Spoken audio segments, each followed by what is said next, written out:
Tenth class. आज हम chapter 16 के न्यूमेरिकल देखेंगे। पहला न्यूमेरिकल है 16.1। एक चार्ज है 25 कूलम का। तो बेटे मैंने चार्ज को क्यू से लिखना होता है ना, और वैल्यू है 25 कूलम। ठीक है। Passes through a circuit in 10 second, तो टाइम हो गया 10 सेकेंड, यहाँ पर देख सकते हो। टी टाइम है 10 सेकेंड। आगे कहता है calculate the current flowing through the circuit. तो मुझे करंट निकालना है जिसका फॉर्मूला आई होता है, सॉरी जिसका सिंबल आई होता है। जी तो बेटे पेज 106 पे आइएगा, आपको मिलेगा आई करंट का फॉर्मूला Q बाय टी। सो मैं लिखता हूं आई बराबर होता है Q बाय टी के। Q चार्ज कितना है, ऊपर लिखा हुआ है 25 डिवाइडेड बाय 10। तो जब 25/10 करते हो तो जवाब आता है 2.5। तो आई 2.5 आ गया। और बेटे आई करंट है जिसका यूनिट अम्पेयर होता है ए। तो यूनिट तो लाजमी चीज होती है ना, तो 2.5 अम्पेयर आंसर आ गया। जी तो बेटे दूसरा न्यूमेरिकल देखते हैं। थ्री रेजिस्टर्स 4 ओहम, 6 ओहम और 8 ओहम। तो मैंने यहाँ पर लिख लिया कि 6.2 न्यूमेरिकल में R1 पहली रेजिस्टर 4 ओहम, R2 दूसरी 6 ओहम और R3 तीसरी 8 ओहम। तो ये कनेक्टेड हैं सीरीज के अंदर 24 वोल्ट बैटरी के साथ। तो बेटे वोल्टेज है 24 वोल्ट, और मैंने ऊपर लिख दिया कि ये सीरीज कनेक्शन है, आप भी लिख दिया करें। आपने मालूम क्या करना है, फाइंड द टोटल रेजिस्टेंस। तो मैंने R equivalent, E for equivalent या टोटल, हम इसको आर ई लिखते हैं। और जो करंट है सर्किट में गुजर रहा, तो मुझे बेटे आई भी निकालना है। अब मैं आपको सीरीज कॉम्बिनेशन के पेज पर लेकर जाता हूं और आर इक्वलेंट का फॉर्मूला याद करवाता हूं। जी तो पेज 113, ये टॉपिक है सीरीज कॉम्बिनेशन, और इसमें फॉर्मूला निकला था R equivalent equal to R1 plus R2 plus R3। Okay जी, तो मैं ये फॉर्मूला यूज कर लेता हूं। R equivalent equal R1 plus R2 plus R3। तो R1 साथ में लिखिए ना, 4 है ओहम में, प्लस R2 कितनी 6 ओहम है, प्लस R3 कितनी 8 ओहम। तो बेटे 8 प्लस 6 और 4 को ऐड करें तो ये 18 बन जाएगा ना। तो आर इक्वलेंट आ गई 18 ओहम। सही है। तो मेरे पास एक निकल आई रेजिस्टर या रेजिस्टेंस, सॉरी। अच्छा, उसके बाद मुझे करंट भी निकालना है। आपको सिंपल सा ओहम्स लॉ पता है ना, ओहम्स लॉ। ओहम्स लॉ क्या होता है, V equal to I R. तो यहां से मैं आई निकाल सकता हूं, यहां पे मुझे वो मालूम करना है। आर साथ में मल्टीप्लाई हो रहा है, इधर आके डिवाइड, तो V बाय आर हो जाएगा और इक्वल टू आई आ जाएगा। ठीक है। तो V कितना, V की वैल्यू यहां पर दी गई है 24 डिवाइडेड बाय आर कितना, ये मैंने आर इक्वलेंट जो निकाला ना वो, तो वो है 18। अब मैं 24/18 करता हूं तो करंट आई निकल आएगा। जी तो बेटे मुझे 24 डिवाइडेड बाय 18 करना है, और ये आ गया 1.33 सो ऑन। तो ये मेरे पास क्या निकल आया, करंट निकल आया आई की वैल्यू 1.33 एंड सो ऑन। तो करंट अंपेयर में होता है ना, तो ये मैंने साथ में अंपेयर लिख दिया। तो अब यहाँ पर आर इक्विवेलेंट निकला है 18 ओहम और करंट निकला है 1.33। तो यहाँ पर आपको मिलेगा 18 ओहम और 1.33 अंपेयर। ओके बेटा जी, तीसरा न्यूमेरिकल देखते हैं। दो रेजिस्टर्स हैं, एक 10 ओहम और एक 30 ओहम। इस बार दो हैं, पहले तीन रेजिस्टर थे, लेकिन अब कनेक्शन भी चेंज हुआ है और ये पैरेलल कनेक्शन है। तो 10 ओहम और 30 ओहम, तो लिख लेते हैं R1 पहली रेजिस्टेंस 10 ओहम, R2 दूसरी रेजिस्टेंस 30 ओहम, और मैंने ऊपर करके लिख दिया कि ये पैरेलल कनेक्शन है या पैरेलल कॉम्बिनेशन है। और 20 वोल्ट पावर सप्लाई है, तो बेटे यहाँ पर वोल्टेज कितना है, 20 वोल्ट। अब यहां पर उसने बोला calculate the total resistance and current. तो आपने दो चीजें मालूम करनी है, टोटल रेजिस्टेंस और करंट। तो यहां पर मैंने अगेन आर ई लिख लिया, आर इक्वलेंट यानी इक्वलेंट रेजिस्टेंस या टोटल रेजिस्टेंस, और आई मतलब करंट, ये दोनों मालूम करने। तो इस बार मैं आपको पैरेलल कॉम्बिनेशन का आर इक्वलेंट का फॉर्मूला दिखाता हूं। तो बेटे आपने उससे बिल्कुल अगले पेज पेज एग्जैक्टली नीचे देख के बताता हूँ। पैरेलल कॉम्बिनेशन पे आना है और पेज कितना बनता है 114। ठीक है।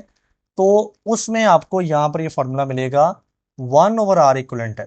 यानी इस केस में ना सिंपल आर इक्विवेलेंट का नहीं होता, 1/R इक्विवेलेंट का फॉर्मूला होता है 1/R1 plus 1/R2 plus 1/R3। हमारे पास R3 है नहीं, तो हम ये दो यूज कर लेंगे। आइए यहाँ पर फॉर्मूला लगाते हैं, 1/R equivalent will be equal to 1/R1 plus 1/R2। ठीक है, अब 1/R इक्विवेलेंट निकलेगा। 1/R1 कितना, यहाँ पर देखें तो 10 वैल्यू है उसकी, प्लस 1/R2। R2 बेटे 30 ओहम है। ठीक है, तो 30 और 10 का एलसीएम, 30 और 10 एक ही टेबल पे आएंगे ना, 10 के टेबल में 10 3 जा 30 होता है। तो जो बड़ी वैल्यू है वो 30 है, बड़ा डिजिट, ये एलसीएम आ गया। अब जरा एलसीएम लेने का तरीका आपको पता ना, 10 को 30 पे डिवाइड करें 3 आता है, उस 3 को 1 ऊपर वाले से मल्टीप्लाई करें तो ये 3 ही रहेगा, दरमियान में प्लस है। 30 को 30 पे डिवाइड करें 1 आता है, उस 1 को ऊपर वाले 1 से मल्टीप्लाई करें तो 1 ही रहेगा। तो ये बन जाएगा 3 प्लस 1 ऊपर है यानी 4/30। ठीक है, लेकिन ये 1/R इक्वलेंट है, मुझे चाहिए R इक्वलेंट। ये 1/R इक्वलेंट है ना, तो मैं इसको उल्टा दूंगा दोनों साइडों को, तो ये बन जाएगा R इक्वलेंट ओवर 1, और इधर आ जाएगा 30 ऊपर चला जाएगा और 4 नीचे। जब ये साइड को उल्टाएंगे, R इक्वलेंट ऊपर 1 नीचे। ठीक है, 30 ऊपर 4 नीचे, तो 30 ऊपर 4 नीचे, R इक्वलेंट ओवर 1। तो बेटे बटे के नीचे 1 हो तो वो इग्नोर हो जाता है, तो R इक्वलेंट बचेगा। अब मैं 30/4 करता हूँ जी, तो सबसे पहले लिखते हैं 30, फिर डिवाइड करते हैं 4 के साथ, तो ये हो जाएगा 7.5। तो R इक्वलेंट निकल आया 7.5, और ओहम्स में इसका आंसर होगा। ठीक है, दूसरी चीज आपको करंट निकालनी है, तरीका आपको सेम पता है। वो तरीका क्या होता है, V equal IR, Ohm's law. यहां से I करंट निकालने के लिए R जो इधर मल्टीप्लाई हो रहा है ये इधर आके हो जाएगा डिवाइड, तो ये हो जाएगा V/R। ठीक है, और ये I करंट निकल आएगा। V है, V कितना गिवन है, 20 है, तो V बेटे 20 डिवाइडेड बाय R इक्वलेंट जो अभी निकाली है वो है 7.5, तो इससे निकल आएगा करंट। अब मैं 20/7.5 करके दिखाता हूँ जी, तो बेटे 20/7.5, तो ये हो गया 2.66 एंड सोन चलता जा रहा है। तो करंट बराबर हो गया 2.67 या 66, जब राउंड ऑफ करेंगे ना तो ऐसे बन जाएगा, और ये अम्पेयर में करंट आता है। ठीक है, करंट अम्पेयर में होता है ना। तो रेजिस्टेंस आई 7.5 ओहम और करंट आया 2.67, तो यहाँ पर देखें 7.5 ओहम और 2.67 अम्पेयर क्या है, करंट है। ओके बेटे जी, मूव टू द न्यूमेरिकल 4। इसमें बताया गया कि 1.5 वोल्ट बैटरीज हैं, यानी 4 बैटरी हैं, हर का ईएमएफ वोल्टेज कितने, 1.5। तो मैंने लिख लिया कि नंबर ऑफ बैटरीज यानी टोटल बैटरी की तादाद कितनी है, 4, और ईएमएफ ऑफ ईच बैटरी, ये बैटरी की ईएमएफ होती है ना वोल्टेज, वो है 1.5 वोल्ट। अब आपने आगे बताया गया कनेक्टेड इन सीरीज, तो ये बात मैं लिख देता हूं कि ये कौन सा कनेक्शन है, ये सीरीज कनेक्शन है जिसमें चारों बैटरी सीरीज में जुड़ी हुई है। ठीक है, डिटरमाइन आपने मालूम करना है टोटल इलेक्ट्रोमोटिव फोर्स यानी ईएमएफ।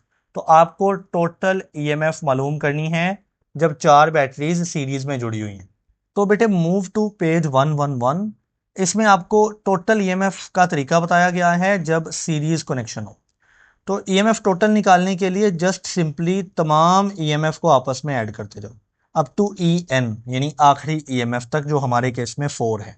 तो यहां पे मैं फॉर्मूला अप्लाई करता हूं, total EMF equal E1 plus E2 plus E3 plus E4, यानी चारों बैटरी का ईएमएफ।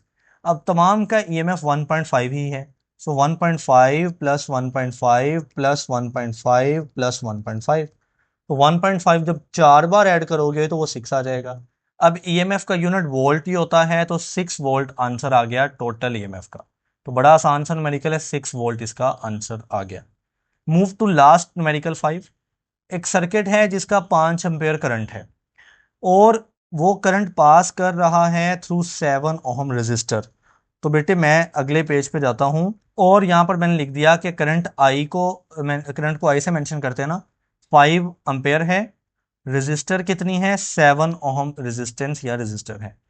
कैलकुलेट करना है power dissipated in the resistor, यानी पावर मालूम करनी है, और एनर्जी मालूम करनी है 10 मिनट के अंदर। तो बेटे टाइम दिया गया है 10 मिनट, एक आपको पी यानी पावर चाहिए और एक एनर्जी चाहिए। अब सबसे पहले तो पावर निकाल देते हैं ना। बेटे पावर के बहुत सारे फार्मूले होते हैं। पावर का वो वाला फार्मूला जिसमें आई और आर हो। दोबारा बता रहा हूं, मैं आपको पावर के कुछ फार्मूले दिखाता हूं अभी। कौन सा यूज करेंगे आसानी के लिए? जो आपके पास गिवन डाटा है, आई और आर, वो पावर का फार्मूला लगा के सॉल्व कर देंगे। ओके बेटे जी, पेज 119 पे आए। आपको ये इलेक्ट्रिक पावर का टॉपिक नजर आ रहा है। इसमें वो वाला फार्मूला ढूंढना है जिसमें आई आए और आर है, वो अप्लाई कर देंगे। तो ये फार्मूला आपको नजर आ रहा है पावर का जिसमें आई स्क्वायर आर आर है। आई भी आ रहा है, आर भी आ रहा है, उसके अलावा ऐसा कोई फार्मूला नहीं। ठीक है, वी स्क्वायर आर आएगा। आप कहेंगे सर ये रहा आई आर, बिल्कुल सीधा सीधा। तो बेटे ये वोल्टेज का है, पावर का नहीं है। तो पावर का ये वाला है आई स्क्वायर और आर। ओके जी, मैं लिखता हूं formula P equal I square into R. ठीक है। अब सबसे पहले आई स्क्वायर देखना है, करंट 5 ओहम है, 5 एम्पेयर पे। तो 5 का स्क्वायर इंटू आर, आर कितना है 7 ओहम। ठीक है। अब 5 का स्क्वायर तो होता है 25, 25, और साथ में 7 मल्टीप्लाई हो, तो 25 को 7 से मल्टीप्लाई करवाता हूं जी। तो 25 इंटू 7, ये हो जाएगा 175। तो बेटे 175। अच्छा, पावर का किसी बच्चे को यूनिट याद है? पावर का यूनिट क्या था? तो अगर किसी ने वॉट गेस किया है तो बेटे वो परफेक्ट है। तो 170 वॉट आ गई पावर। लेकिन वेट, आपको तो एनर्जी भी चाहिए। अब एनर्जी का फॉर्मूला क्या होता है? बेटे पावर आ गई ना, मतलब पावर है आपके पास, तो आपने पढ़ा हुआ है power equal to work done या एनर्जी, एक ही बात है, ओवर टाइम। ठीक है, वर्क डन या एनर्जी ओवर टाइम, ये फॉर्मूला होता है पावर का। तो यहां से एनर्जी निकाली जा सकती है। नीचे जो टाइम डिवाइड हो रहा है वो इधर ले जाओ, तो पावर के साथ वो क्या हो जाएगा, मल्टीप्लाई। यानी power multiply time equal to energy. ये एनर्जी का फॉर्मूला है। तो अभी जरा वैल्यूज पुट कर लें। पावर कितनी है 175। ठीक है, पावर है 175 मल्टीप्लाई टाइम। टाइम बेटे 10 मिनट है, लेकिन आपको पता है टाइम मिनट्स में तो नहीं ना हम यूज कर सकते, हम सेकंड में यूज करेंगे क्योंकि वो ऐसे यूनिट है। तो मिनट्स खत्म करके, अगर मैं 1 मिनट में 60 सेकंड होते हैं ना, तो मिनट खत्म करके 60 सेकंड से मल्टीप्लाई कर दिया, तो 10 इंटू 60 आपको पता क्या हो जाएगा, 600 हो जाएगा। तो 600 सेकेंड है बेसिकली टाइम। तो अब इस टाइम की जगह मैं 600 यूज कर लेता हूं, तो ये आ जाएगी एनर्जी। ठीक है। अब 600 को 175 से मल्टीप्लाई करवाते हैं जी। तो 600 into 175, this is equal to 105,000, 105,000। ये आ गई बेटे एनर्जी। अब आपको पता है एनर्जी का यूनिट क्या होता है, जाउल होता है। अब एक और चीज, जब आपके पास 3 जीरो हो ना, 3 जीरो या 10 की पावर 3 हो, तो आप इसको किलो प्रीफिक्स कह देते हो। तो 3 जीरो को खत्म करके मैं किलो लिख सकता हूं। जाउल ऐसा यूनिट है, और ये 105 बच गया, यानी 105 किलो जाउल आ गई एनर्जी। तो एनर्जी भी निकल आई 105 किलो जाउल में, और पावर है 175 वॉट। तो 175 वॉट जो है वो पावर है, और 105 किलो जाउल, 105 किलो जाउल क्या है, एनर्जी है।